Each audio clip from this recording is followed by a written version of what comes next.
Oh, milih Prabowo. Ironis. Cik, 2, 3. Lah, mulai no. Sana basu balik jo yuan tabuzar yuan takia burak saringe di pot bungo. Sana Ariko dun sana. Aduh, anak muda yang luar biasa. Sebetulnya dun sana nya dia di Ambojo namanya Brian Fadli Fahmi. Namanya sepayah macam sana. Nah, Ariko yang menggali banyak tentang Brian kok. Dulu Brian adalah anak muda yang tinggal di Sumatera Barat. Berapa lama di Sumatera Barat? Hampir 15 tahun. 15 tahun. Kemudian baru-baru kau hijrah sebelum Covid nak. Hijrahnya ke Jakarta, manganya di Jakarta. Padahal setahu Ambo dulu di sana, ini termasuk orang yang antipati untuk hijrah ke Jawa. Ke Jawa nak. Takwi dulu kan? Takwi Bana. Takwi Bana. Dan rangka balik ke Padang kini beri. Dalam rangka misi sosial, Bang. Misi sosial Misi sosial, tugas dari yayasan. dari yayasan. Yayasan apa? Kok jadi inyok ke Padang dalam rangka misi sosial dari sebuah yayasan. Yayasan apa? Coba ada step belia di sana kita tahu manga tiba-tiba yang Brian lah hijrah ke Jakarta mencogok balik ke Padang gitu kan. Ya jadi gitu. Ada sebuah yayasan di Jakarta. Itu namanya Yayasan Gerakan Indonesia Sadar Bencana. Nah, jadi yayasan itu disingkat dengan Graisena. Jadi misi Graisena itu adalah meningkatkan kewaspadaan masyarakat, kesadaran masyarakat terhadap bencana. Jadi kebanyakan sebelum ini di setiap bencana itu kan setiap ada bencana pasti masyarakat itu takut, tidak tahu mau ngapain, tidak tahu harus berbuat apa. Jadi karena tidak ada edukasi, nah makanya kita di sini yayasan ini punya misi ingin meningkatkan kesadaran masyarakat dalam arti mengerti tentang mitigasinya, mengerti tentang siaga bencana. Jadi ketika harapan kami di Indonesia itu kedepannya ketika ada sebuah bencana, masyarakat udah bisa inisiatif sendiri, sudah bisa harus melakukan apa ketika sebuah bencana itu terjadi. Sebagai informasi di sana, Brian adalah seorang direktur produksi di perusahaan yang Graisena punya ya? Yap, benar. Namanya PT Guntara. Dan ketika Brian ngecek bahwa Graisena tujuannya ke Padang, salah satunya adalah memberikan edukasi ke masyarakat untuk terhadap mitigasi bencana. Emang selama kok pemerintah daerah tidak ada melakukan itu ke masyarakatnya gitu. Sampai Graisena harus turun enggak? Jadi begini, Bang. Untuk mengurusi 260 juta rakyat Indonesia itu tidak cukup hanya dengan mengandalkan pemerintah. Jadi butuh adanya kesadaran masyarakat untuk ikut serta membantu pemerintah dalam melaksanakan mitigasi bencana ini tadi gitu. Kalau kita mengharapkan pemerintah misalnya kayak gini, ada sebuah bencana di suatu daerah. Ketika bencana tersebut masyarakatnya tidak punya edukasi tentang itu, maka harus bagaimana? Dan mereka hanya menunggu bantuan logistik dari pemerintah, dan itu bisa berjam-jam lamanya gitu. Jadi kami itu pengen masyarakat ketika ada bencana dia bisa inisiatif sendiri. Jadi seperti langsung membuat dapur umum, atau mereka mengerti kalau banjir harus ngapain. Dan kini programnya seperti apa Graisena ke Sumatera Barat? Programnya seperti apa? Apakah langsung membentuk tim di situ atau sabananya pakai bahasa Minang saya ada Semarang. Jadi sabananya tuh misi kami kok akan diadakan di seluruh Indonesia. Di seluruh Indonesia. Namun di awal karena kita melihat Sumatera adalah daerah yang dilalui oleh Ring of Fire dan sering terjadi bencana. Jadi kami menyasar dulu ke Sumatera. Jadi pesisir pantai barat Sumatera itu kami petakan dulu potensi bencananya bagaimana, siapa saja komunitas yang bisa dilibatkan untuk melakukan campaign ini. Nah itu Bang, jadi misi kami ke Sumatera itu. Dan sudah ada hasil. Maksudnya lah bisa menemukan komunitas-komunitas itu Jadi hari pertama itu kami di Lampung. di Lampung. Di Lampung, di Bandar Lampung. Sumatera Barat lah ketemu enggak? Sudah. Dan di Sumatera Barat berapa hari rencana? Sampai hari Sabtu depan. Sabtu ini. Tapi berarti kan berkelanjutan. Yap, benar. Jadi gini, untuk awal ini kami hanya melakukan sosialisasi dan pemetaan. Jadi kami meninjau mana sih komunitas yang memang sudah berproses, sudah punya sudah punya sumber daya dan sudah punya peluang untuk kita jadikan partner. Jadi kita itu di Jakarta kita butuh lokal partner, yang mana nanti lokal partner indah yang akan menjalankan misi-misi yang kita berikan. Misalnya jadi di Padang sendiri kita ada 3 komunitas yang rencananya kita mau rangkul, mau gandeng lah istilahnya gitu. Berarti Inyo jadi partner ya? Yap, bukan bawahan dari Grace. Bukan. Jadi komunitas-komunitas ini nanti kita berikan pembinaan, pendidikan, kemudian apa yang misalnya ini di daerah ini potensi bencananya apa, nanti perlengkapan yang harus mereka punya apa, nanti itu yang kita berikan. Nah, program itu akan jalan, artinya kalau kini kan baru mendata. Yap, benar. Nah, ketika itulah masuk mereka ke dalam, artinya nanti Graisena memberikan program ke mereka untuk partner tadi, itu berapa lama rencana itu? Akan berlangsung dari pemetaan tadi sampai ini bisa dilibatkan dalam program Graisena? Insya Allah itu kita jalankan program ini di bulan November atau Desember akhir tahun. Karena gini, sekarang kita kan mau bikin pendidikan pun susah karena terhambat oleh pandemi. Kita nggak bisa ngumpulin orang. Kan bisa Zoom? Nggak efektif Bang, karena pelatihan mitigasi bencana itu butuh temu langsung dengan instrukturnya gitu. Butuh aksi. Misalnya gini, cara memasang tali temali misalnya, nggak mungkin pakai Zoom. Jadi ada sesuatu yang tidak bisa disampaikan oleh online itu tadi. Ya dek, sedang tren masana ada Zoom, ada webinar kayak kan. Itu kan lagi tren tuh Brian. Yap, benar. Nah, ada menarik. Brian dulu adalah anak muda yang pernah berkecimpung dalam dunia seni pun di Sumatera Barat. Kalau tidak salahnya pernah tergabung di komunitas Nan Tumpah ya. Itu baju yang dipakai kan ini baju Nan Tumpah terus sana. Mungkin itu adalah kenangannya di Nan Tumpah gitu kan. Nah, ada yang menarik dari seorang Brian. Kok bisa ya Brian dari dunia seni kemudian turun ke dalam aksi sosial seperti Iko? Ke Jakarta hijrah tujuannya dulu seperti apa? Memang pandemi ini ya Bang memberikan banyak cerita ya. Biar dun sana ndak bingung ke arah pembicaraan seperti apa. Pada prinsipnya Ambo ingin menggali sosoknya Brian yang sebetulnya di media sosialnya sangat kontroversial untuk daerah Sumatera Barat. Makanya Ambo ingin menggali itu. Balik lihat pertanyaan tadi, mangga tujuan awal ke Jakarta. Kok bisa terjun ke dunia misi sosial seperti itu? Awalnya Giko Bang. Jadi pandemiku membuat sadoalah apa yang wak rencanakan itu belok gitu loh, berbelok. Jadi awalnya pengen ke Jakarta itu karena beberapa tahun belakangan sekitar 2018 sampai 2019 awak tuh sering menerima pekerjaan dari Jakarta dan selalu berulang. Istilahnya dari Padang Jakarta terus ke lokasi gitu kan. Nah, di 2019 akhir itu kepikiran untuk ya kalau memang selalu begini kapan berkembangnya gitu kan. Tapi kan dulu Brian takut untuk hijrah. Ya benar. Kenapa takut? Takut karena gini, bukan takut sih Bang. Ya, tapi sebenarnya itu idealisme. Jadi gini, awak kan orang media sosial. Ya kan, awak orang media sosial, awak aktif di media sosial. Dan awak cukup mengerti tentang apa itu media sosial. Jadi awak ingin menantang diri sendiri bagaimana bisa berkembang dari daerah. Karena ada media sosial kan.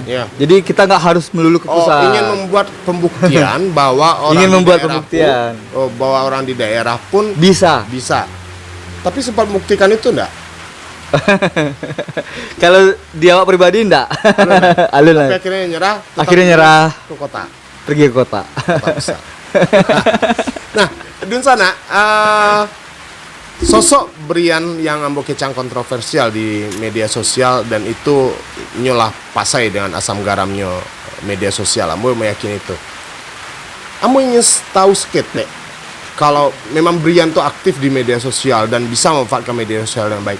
Bagaimana dengan anak muda Sumatera Barat zaman kini memanfaatkan media sosial itu sendiri? Punya pandangan enggak untuk itu? Kalau Acalia ya bang, mungkin di 2 tahun atau 3 tahun yang lalu mungkin belum. Belum. Tapi di 2019 awal hingga saat ini beberapa anak muda Minang udah mulai, istilahnya udah mulai memaksimalkan media sosial tadi. Memaksimalkan maksudnya kok? Jadi gini,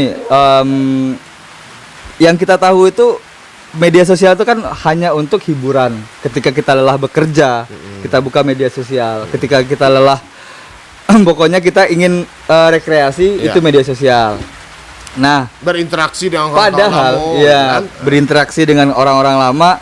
Padahal sebenarnya kalau kita bisa maksimalin media sosial, kita bisa maju dari situ gitu loh. Jadi misalnya untuk lebih produktif, misalnya ada satu teman yang mengerti yang suka main musik, yang suka nyanyi, yang suka apa, mereka bisa memaksimalkan media sosialnya tadi untuk menjadi produktif. Dan itu sudah dilakukan oleh anak muda Sumatera Barat. Sudah banyak. Sudah banyak. Dan masih perlu pembenahan enggak menurut Brian? Apa sih yang jadi masalah sebetulnya kini bagi generasi muda kini untuk memanfaatkan maksimal media sosial tadi? Kalau untuk infrastruktur mungkin sudah. Misalnya kayak sinyal, HP yang canggih, mungkin sudah. Namun ada ketidaksinkronan antara kebijakan pemerintah dengan dengan potensi-potensi yang dimiliki oleh daerahnya gitu loh. Maksudnya, jadi gini, sinkronnya kebijakan pemerintah dan potensi daerah seperti apa? Jadi bahasa yang lebih sederhana. Jadi gini, mengerti loh kan. Jadi gini, ada anak muda yang memang benar-benar jago di media sosial, memiliki followers yang tinggi, punya bakat. Tapi itu tidak dijembatani oleh pemerintah. Dimanfaatkan oleh pemerintah. Tidak dimanfaatkan oleh pemerintah. Padahal pemerintah jika mau untuk memanfaatkan teman-teman yang di media sosial ini itu mungkin secara secara terbantu program-program pemerintah. Misalnya diseminasi media sosial. Pemerintah Dinas Pertanian ingin membuat program manfaat pertanian ini misalnya. Tapi mereka hanya berjalan sendiri. Pemerintah dengan tim humasnya memaksimalkan media sosialnya sendiri. Padahal jika mereka mau gandeng itu influencer, mereka mau gandeng teman-teman yang memang aktif dan cukup berkontribusi di media sosial, itu akan lebih efektif. Pesan-pesan yang diinginkan pemerintah itu bakal bisa lebih sampai. Nah, itu jadi persoalan. Kan baru-baru itu pemerintah pusat pun dikritik penggunaan influencer kok. Ya, seakan-akan terkesan bahwa pemerintah tidak punya kemampuan untuk mensosialisasikan program-program mereka. Sehingga adalah muncul tayo tindak dana untuk influencer. Bah Brian memandang hal itu. Sebenarnya yang dikritik itu bukan apa sih Bang? Bukan terkait program influencer tadi, tapi transparansi penggunaan anggaran ini loh. Jadi misalnya pemerintah cuma mengatakan bahwasanya ini anggaran ini untuk influencer, tapi kan tidak disebutkan siapa influencernya. Oh begitu. Tapi ada sebenarnya. Ado. Influencer tuh memang digunakan oleh pemerintah. Ado. Memang sudah seharusnya pemerintah tuh menggandeng influencer, Bang. Seberapa penting gitu. Berarti kan betul enggak tudingan orang? Ya. Ketika pemerintah menggunakan influencer berarti pemerintah dianggap tidak sanggup menjalankan programnya. Untuk apa kalian digaji? Kan itu. Jadi gitu, Bang. Pemerintah tuh sebenarnya adalah pemegang kebijakan ya. Sekaligus fasilitator. Jadi bukan dia eksekutornya gitu. Mereka punya pesan. Ini pesan, ini masyarakat. Ya kan? Berarti boleh lah, boleh di dalam sebuah instansi untuk menganggarkan dana untuk influencer. Sangat boleh, Dianjurkan. sangat dianjurkan malah. Kenapa? Karena ya kita kan sekarang penduduk Indonesia itu kan memang mayoritasnya sekarang milenial ya, Iya. yang memang pengguna media sosial. Jadi pemerintah itu harus menjangkau kantong-kantong milenial tadi. Ya, kantong-kantong milenial itu adanya di media sosial. Nah, seperti yang influencer yang dimaksud, itu sebenarnya pasti ya anak muda Sumatera Barat pun sudah paham apa yang influencer. Tapi Yap. mungkin banyak juga yang nggak kenal. Sebetulnya pemahaman seorang Brian terhadap influencer itu seperti apa? Kalau untuk itu Bang, jadi sebenarnya ada duo yang pembagiannya, yang orang-orang berpengaruh ya. Itu ada duo. Pertama itu influencer, kedua call namanya. Call. Key opinion leader. Hmm. Jadi itu dua hal yang berbeda. Tapi sama. Mereka punya followers banyak, mereka punya pengaruh. Tapi itu dua hal yang berbeda yang harus kita pahami sama-sama ya. Kalau influencer? Kalau influencer itu mereka adalah orang-orang yang eksis di media sosial. Oke. Eksis dalam artian mereka punya penggemar, mereka punya sesuatu, istilahnya mereka punya, yang jelas dia punya penggemar. Kalau key opinion leader itu adalah orang-orang yang didengarkan Di media sosial? ya. Penggemar kan belum tentu mendengarkan. Iya. Kalau orang-orang yang didengar pasti didengarkan. Jadi biasanya itu yang lebih efektif itu call. Misalnya gini, Bang Yuang Tagia itu suka membahas tentang mobil di media sosial, terkait bannya kah, mesinnya kah, mereknya kah, spesifikasinya kah. Dan Bang Yuang Tagia punya punya followers yang banyak, yang peminatnya sama. Orang-orang yang meminati mobil memfollow akunnya Yuang Tagia gitu loh. Iya, berarti orang yang punya pemikiran sama, seide, seperti itu ya. Jadi ketika Bang Yuang Tagia merekomendasi, beli mobil anu gitu kan, followers langsung ingin membeli mobil anu gitu loh. Tapi kalau influencer dia lebih umum Bang. Jadi dia tidak spesifik tentang satu hal. Misalnya dia ya kayak selebgram ya, yang suka main TikTok gini gitu kan. Jadi dia punya follower dan itu bisa disisip dengan diajak lah. Jadi ketika si influencer merekomendasikan sebuah mobil, orang followersnya belum tentu percaya. Siapa lu? Ngapain lu bahas-bahas mobil? Ngapain ngerekomendasiin mobil? Tapi kalau call, orang udah percaya bahwa dia adalah pakarnya mobil gitu. Tapi itu kan lebih susah dibanding influencer. Itu lebih susah dan lebih efektif penyampaian pesannya. Kalau influencernya berarti lebih artinya akan mudah diakses orang walaupun sendiri mungkin nggak tahu dengan produk itu sendiri. Ya benar. Oke, menarik dun sana sabananya ikon tujuan ambom bahas wujud. Ada istilah buzzer. Ya. Apa pendapat Brian tentang buzzer? Buzzer. Itu buzzer tuh apa dan terus baanya berperan dalam negara awak kini. Jadi buzzer itu Bang apa ya namanya? Kalau di bahasa Indonesia kan pendengung ya. Sifatnya pendengung itu mereka mengulang-ulang informasi kan. Jadi kalau buzzer itu sebuah tim biasanya. Itu per tim mainnya. Per tim, tidak penting followernya banyak. Itu. Dan biasanya buzzer itu bayar untuk menyampaikan sesuatu. Untuk menyampaikan sesuatu, belum tentu itu negatif, positif. Pokoknya apapun yang untuk menyampaikan sesuatu secara ramai-ramai itu buzzer. Jadi tapi buzzer itu kan biasanya tidak berani munculkan diri, nak. Iya benar. Iya, menyuruh kan. Menyuruh. Dengan inisial atau akun-akun ya, sebenarnya gini, untuk buzzer itu biasa digunakan sama lama sih itu. Iya. Digunakan untuk produk-produk biasanya komersil. Jadi beberapa tahun kebelakangan itu digunakan untuk politik. Jadi dilarikan ke situ karena jadi gitu, misalnya di komunal media sosial, buzzer cuma punya tim 20. Tuh 20 orang, satu orang itu pegang 10 akun misalnya. Berarti ada 200 akun. Jadi dibayarlah mereka untuk coba deh share informasi ini. Informasi A misalnya kan.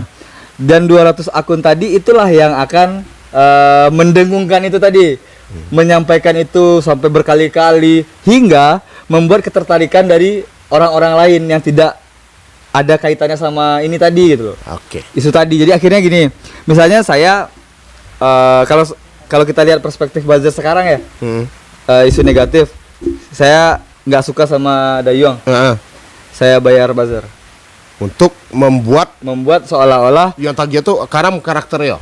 karam karakternya. Pembunuhan karakter berarti. Bukan itu ya? pembunuhan karakter bang, jadi kok Yang tadi itu pasti punya 4 kebaikan, tapi 1 kejelekan. Ya. Kejelekan kau yang dinaikin. Kejelekan inilah yang dinaikin. Jadi sehingga 4 kebaikan tadi Pudar. Untuk positifnya bisa juga gitu. Dan itu terjadi. Buzzer tuh untuk positif bisa juga gitu. Oh, Misalnya, untuk positif bisa juga. misalnya Dayong Tagia punya 4 kejelekan, tapi ada 1 kebaikan. Itu Nah, buzzer ini bertugas untuk menaikkan. didengungkan yang cek. Akhirnya orang-orang luar itu notice, oh Dayong Tagia ini ternyata baik ya gitu. Oh iya baik ya. Padahal akhirnya orang melupakan kejelekan-kejelekan Dayong Tagia gitu. Dan sebenarnya ada kalau sekarang kan di politik tuh yang buzzer sering main gitu kan. Sebenarnya ada 3 klasifikasinya itu campaign di media sosial Seperti oleh yang buzzer. Ada yang positif campaign, ada yang negatif campaign, ada yang black campaign. Nah, yang paling banyak tuh kalau dipetakan paling banyak. Nah, itu yang masyarakat masih belum paham soal itu, Bang. Orang kadang tidak bisa membedakan yang mana black campaign, yang mana negatif campaign. Kalau positif campaign kan udah nggak ada masalah tuh. Udah pasti bener, baik-baik aja gitu kan. Kalau negatif Banyak orang tidak bisa membedakan antara negatif campaign dengan black campaign. Black campaign itu jatuhnya fitnah. Itulah yang hoax tadi.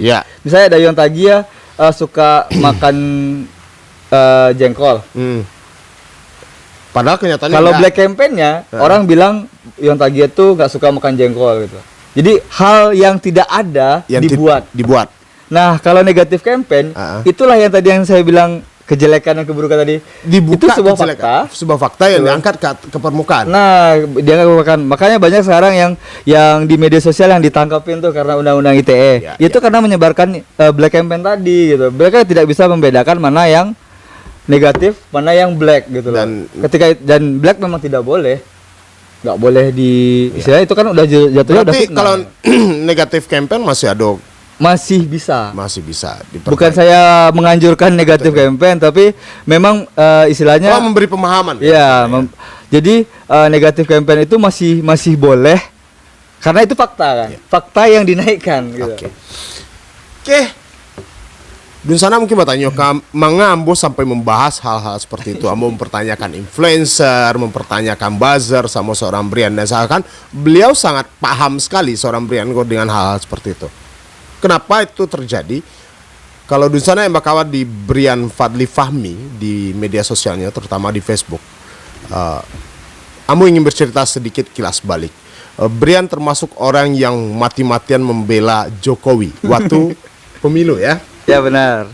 Pertanyaan ambo, apakah Brian seorang influencer atau buzzer saat Jokowi? Kalau seandainya gunakan istilah buzzer, enggak. Kenapa? Nyo terang-terangan menggunakan nama aslinya. Iya kan? Ya benar. Apakah seorang Brian seorang influencer dari Jokowi saat itu dan sampai kini? Mungkin awak klarifikasi bang. Tujuan Brian Disco itu tuh. Yep. Jadi awak bukan influencer. Kenapa? Awak tidak punya follower yang banyak. Terus awak tidak punya followers yang banyak di akun media sosial. Awak saya lihat lah. Cuman Instagram cuma 1.000. Oke. Kenapa? Facebook cuman baik. Iya. Telah dibantah bukan influencer. Tapi kenapa seorang Brian mati-matian membela saat itu padahal berada di Sumatera Barat? Sumatera Barat suaranya Jokowi sangat kecil sekali saat itu kan? Benar. Dan seorang anak muda yang bisa menerjang badai luar biasa lah namanya di Sumatera Barat. Kok bisa itu terjadi? Tunggu dulu awal klarifikasi yang buzzer tadi udah. Alun klarifikasi. Masih influencer ya. Masih iya. Lanjut. Jadi awak bukan influencer karena awak tidak punya follower banyak. Kawan-kawan awak mungkin circle-nya cuma ikut-ikut. Iya. Gitu kan. Kalau bazar, awak tidak punya tim. Ya. Tim ya awak surang gitu loh. Awak yang punya media sosial, awak kakok surang, awak kelola surang, awak new posting apa terserah awak gitu kan. Nggak ada dibayar pun. Iya. Nah, terkait Jokowi tadi. Jadi waktu itu awak di Pilpres 2019 itu kan awak dilibatkan sebagai tim kreatif. Tim kreatif ini adalah kita membuat konten, Bang. Misalnya bikin konten desain, diseminasi kontennya gitu. Apa sih yang baik bagi dari Jokowi? Kita bikin template desainnya, kita bikin videonya, kita bikin, pokoknya kita bikin media yang untuk dilihat orang bahwa Jokowi ini adalah baik. Tugas saya cuma seperti itu gitu, membuat materi konten. Iya, materi konten kemudian itu diberikan ke Itu, pemesan. bukan pemesan, ke ketua korlap lah, koordinator tim suksesnya gitu loh. Berarti memang tujuannya untuk di media sosial. Iya, memang untuk media sosial. Jadi Kalau memang tugasnya seorang enggak cuma media sosial, Bang. Awak untuk materi kayak baliho, desain, spanduk itu awak juga tuh. Oh itu. Berarti Brian tergabung dalam sebuah tim saat itu kan? Iya, teman, awak di bagian media kreatifnya dan awak enggak ada tim loh. Cuman surang gitu. Surang Sinan. Dan itu kan menarik. Kenapa bisa sosok Brian, anak muda yang sebanyak anak muda di Sumbara, maka Brian yang dilirik oleh tim Jokowi saat itu? Ya mungkin itulah, Bang. Awak percaya tentang banyak teman banyak rezeki. Atau karena Brian waktu itu gencar mengkampanyekan Jokowi di media sosial, kemudian dari pihak Jokowi melirik, baru ditarik, atau Enggak, benar. Jadi awalnya awak dulu tuh tidak suka dengan sosok Jokowi. Kemudian Mbak muncul suka. Nah, jadi kan awak kan awak kan apa namanya? Pegiat industri kreatif. Iya. Awak bisa videografi, awak bisa fotografi, awak bisa desain grafis. Dan awak melihat selama kok industri itu tidak terperhatikan oleh pemerintah. Namun ketika Jokowi naik tahun 2014, itu beliau membuat namanya Badan Ekonomi Kreatif. Yang mana itulah yang jawaban atas kegusaran awak selama gitu. Apakah karena dasar itu akhirnya berpro kepada Jokowi saat itu? Benar. Hanya itu. Jadi sebelumnya enggak pendukung Jokowi dong? Bukan. Kalau boleh tahu pemilihan sebelum Jokowi pertama kali jadi presiden? Awak milih Prabowo. Ini senasada. Nah, jadi gitu. Ya itulah akhirnya ketika awak melihat kegusaran awak selama aku dijawab sama Jokowi dengan dibuatnya Badan Ekonomi Kreatif dan itu menjangkau, dan bahkan beberapa kali Bekraf bikin acara di Siko, awak terlibat gitu loh. Awak diundang untuk ikut hadir gitu loh. Jadi awak melihat, oh berarti selama aku awak salah dong gitu, tidak menyukai sosok beliau. Ternyata beliau menjawab apa yang jadi kegusaran awak selama aku gitu loh. Itulah bentuk jawabannya. Aku akhirnya dari awalnya seperti itu, akhirnya awak mencoba untuk apa sih istilahnya, membenahi diri untuk menerima beliau, dan akhirnya awak tertarik dengan sosok beliau itu loh gitu. Nah, kemudian itu kan sangat-sangat riskan di masa itu. Ya. Sumatera Barat Blok Kecam 90% tidak mendukungnya gitu kan. Bahkan Brian pun jadi bulian orang di media sosial waktu itu. Kenapa bisa nekat gitu? Ya. Oh, bagi awak gitu, Bang. Awak tidak pernah punya utang sama orang. Pertama, awak tidak pernah bergantung sama orang lain. Kedua. Atau bukan, sebelum itu dijawab. Apakah karena Brian itu kan waktu itu tim produksi untuk kampanyenya Jokowi. Iya. Karena Brian menerima gaji di sana sebagai tim, makanya mati-matian, atau memang karena idealisme seorangnya Brian? Kalau sebagai informasi, awak dilibatkan di tim itu sekitar 6 bulan menjelang Pilpres, menjelang pemilihan. Jadi istilahnya awak memang alah mendukung beliau itu dari 2017. Tapi yang gencar kan setelah. Enggak lah gencar. Oh lah gencar Jo. 2017 2018 awak alah gencar untuk, jadi di situ awak bukan menyerang ya. Di Facebook itu awak menggunakan bukan untuk menyerang pihak lawan berseberangan, tapi awak ingin awak melakukan diseminasi informasi juga ke khalayak ramai yang awak yakini sebagai benar ya. Awak Jokowi ini sangat peduli terhadap ini. Aku awak sampaikan di media sosial awak Dan itu kan akhirnya banyak musuh kan? Iya, banyak musuh. Ah, Ya, awak yakin istilah politik itu kan adalah hak setiap orang, Bang. Iya. Tapi akhirnya ada nggak menemukan yang tiba-tiba saudara menjadi musuh, kawan jadi lawan di saat itu? Awak kan bully di grup WhatsApp keluarga. Oh, keluarga mendukung Prabowo saat itu? Iya. Satu-satunya Awak. Oh. Jadi di situ awak nak ambil pusing Dan karena itulah siap mental saat itu ya. awak nak ambil pusing karena bagi awak tuh politik itu bukan sesuatu yang harus diseriusi sampai ke hati loh. Oke. Ada keinginan untuk terjun dunia politik? Enggak. Enggak. Karena kini ya Kini? di masa depan enggak tahu. Tapi begini lu ada keinginan? Alun kalau gini. Alun ada. Awak kini masih ingin sampai di tahap awak sudah lepas dari beban kehidupan. Maksudnya itu bukan beban kehidupan ya. Awak ingin selesai dengan diri awak seorang gitu. Jadi awak bisa membantu orang gitu. Kini lah selesai loh. Belum. Oke. Seperti yang mau informasikan di sana, Brian juga sosok anak muda yang peduli dengan dunia seni di Sumatera Barat saat itu. Ampun nih minta panapek walaupun nyelah hijrah lah berapa tahun kok? Alus sampai setahun. Lalu sampai sekarang. Artinya masih hangat tentunya melihat kondisi Sumatera Barat hari ini. Mbak Brian memandang kehidupan berkesenian di Sumatera Barat. Itu terkait dengan pandemi ini atau memang sebelumnya? Sebelumnya, enggak secara luas. Kalau pandemi mungkin itu tersendiri kok. Secara umum lah, Mbak lihat.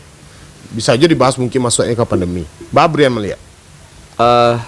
Pertama tuh gap. Masih ada gap Ada jarak antar komunitas, antar pelaku seni. Gap horizontal dan gap vertikal itu ada. Masih ada di situ, Bang. Coba dijalekan. Gap horizontal itu sesama Yap, pelaku seni. sama pelaku seni. Bentuk gap itu seperti apa, Brian? Giko komunitas saling sikut.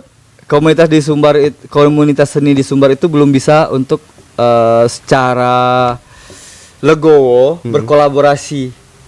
Jadi sebenarnya komunitas-komunitas di Sumbarku ala mantap dan ala baik lah secara proses, secara karya gitu loh. Cuman mereka masih berjalan sendiri-sendiri.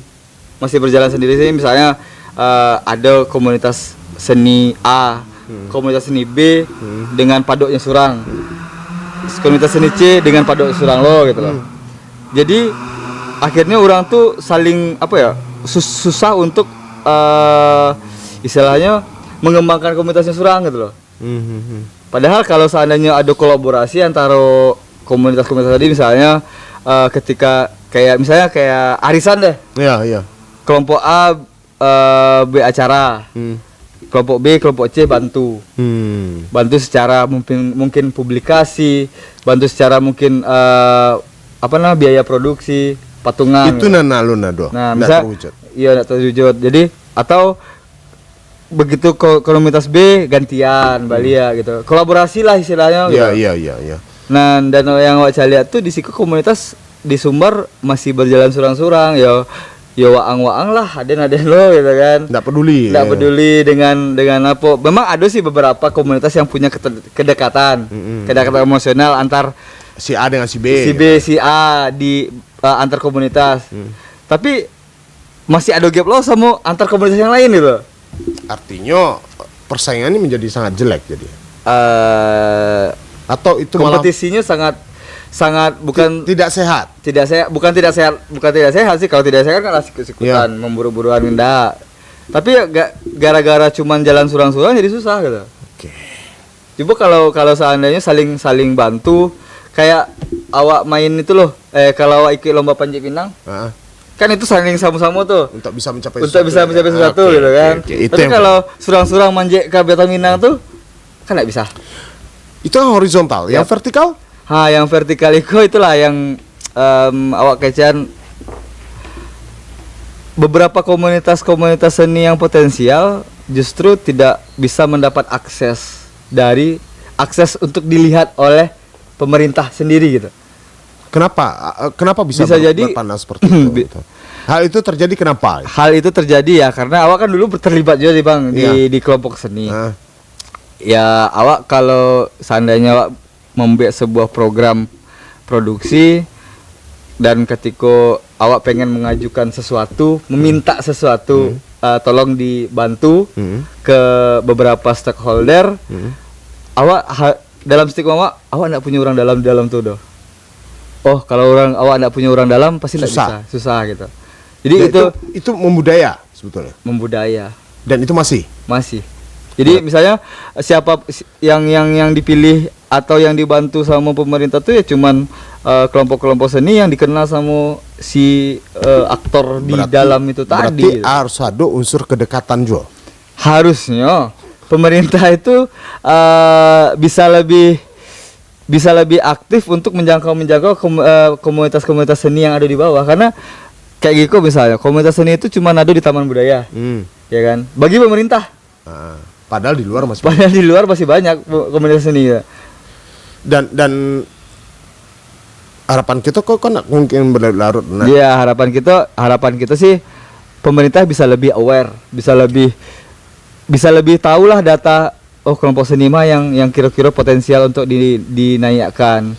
ada keinginan untuk balik ke Sumatera Barat?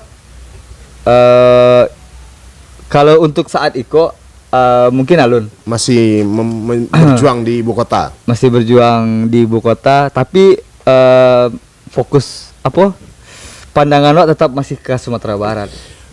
Kalau boleh tahu, posisi pelaku industri kreatif Brian dulu di Sumatera Barat, kini pun di Jakarta malah menjabat sebagai posisi direktur. Direktur itu luar biasa di mata orang sebetulnya Brian. Boleh tahu gaji direktur pada kini? 3M. Makasih. Terima kasih. Oke, itu enggak bisa diungkapkan ya. Nggak bisa diungkapkan karena Giko itu nggak etis lah bang. Enggak etis ya. Nggak etis ya. Kalau Kalau di podcast boleh lah ya, kalau boleh tahu enggak. Cukup untuk hidup di Jakarta. Cukup untuk hidup di Jakarta. Alhamdulillah. Yon Tagia masih menunggu traktiran di sana dari seorang pria. Oke, terakhir mungkin ada enggak sesuatu yang disampaikan untuk generasi muda, generasi milenial? Banyak sih sebenarnya. Sampaikan saja. Sampai sih lah ya. Cie jadi. Sih lah ya. Jadi Giko, awak tuh sebagai generasi milenial tuh harusnya bersyukur bang. Kenapa? Bersyukur karena awak lahir di era di tempat yang mana fasilitas tuh lengkap. Apapun yang ada kini itu sudah lebih lengkap daripada zaman apa-apa awak dulu. Iya. Zaman dulu orang nih mengakses ilmu buka buku dulu. Beli buku kalau enggak ke perpustakaan. Tapi zaman gini awak kalau pengen tahu sesuatu, misalnya awak pengen tahu tentang suatu daerah yang awak belum pernah kasinan, awak tinggal akses Google. Selesai. Awak bahkan beberapa orang di media sosial baru baca artikel C23 sampai alah jadi pakar ya. Bayo juga jadi ya kan? Bayo juga kan banyak tuh kayak gitu gini bang. Nah jadi gitu maksudnya tuh untuk milenial awak tuh hidup dan lahir di era yang mana segalanya tuh serba mudah gitu. Jadi akan sangat sayang sekali jika awak tidak bisa memanfaatkan itu untuk positif, untuk hal-hal yang positif. Minimal untuk diri sendiri. Untuk diri sendiri. Ya kalau awak sering membaca buku, awak sering membaca informasi, awak sering melihat informasi dan awak akhirnya pintar karena itu gitu loh. Yang untung kan awak seorang. Tapi kan perlu hati-hati pula Wak di media, di dalam dunia kemajuan itu kadang-kadang berita yang tidak benar. yang tidak valid pun masuk di sana.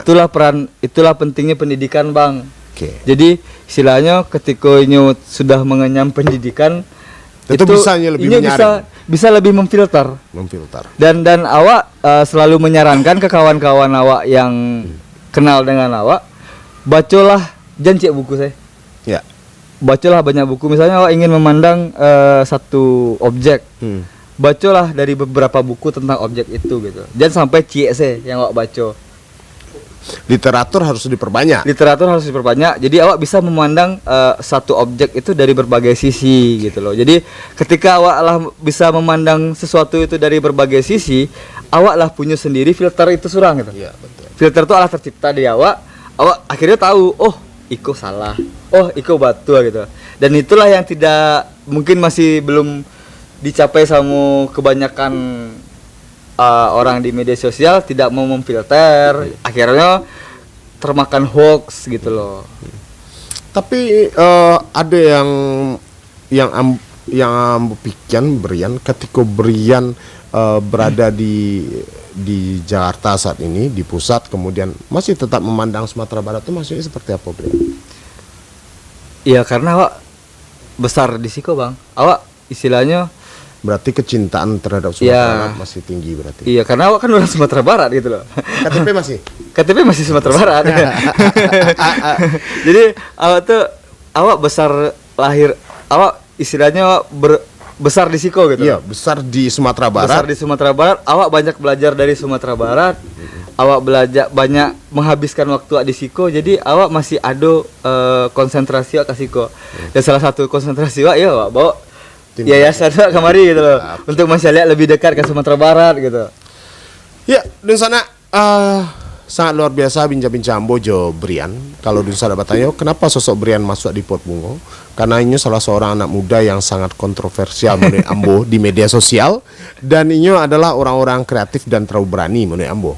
Nah, iko perlu Ambo minta klarifikasinya termasuk walau berbincang banyak hal.